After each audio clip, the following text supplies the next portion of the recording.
Chilkalguda police station పరిధిలో Chilkalguda Secunderabad railway station నుండి చిలకలగూడ వచ్చే వీధి తోవలో లెఫ్ట్ సైడు ఈ డస్ట్బిన్స్ ఉన్నాయి. జిహెచ్ఎంసీ వాళ్ళ యొక్క డస్ట్బిన్స్ ఉన్నాయి. వాటి పక్కన ఒక డెడ్ బాడీ పడి ఉందని మనకు ఇన్ఫర్మేషన్ వచ్చింది.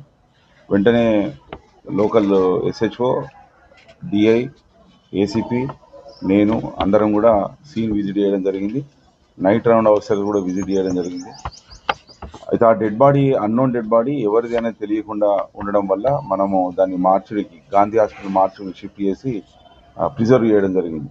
తెల్లవారి పోస్ట్ మార్టం చేయడం, తర్వాత అతనికి ఒక ఈ లెఫ్ట్ సైడ్ చెస్ట్లో రిబ్స్ నుండి ఒక కత్తి ఘాటు ఉండడం, ఇవన్నీ చూసి పోస్ట్ మార్టం రిపోర్ట్ ఆధారంగా ప్లస్ అతని ఫోటోను ఐడెంటిఫై చేద్దామని ఎవరు ఈ అబ్బాయి అని చెప్పి సోషల్ మీడియాను తర్వాత మీడియాను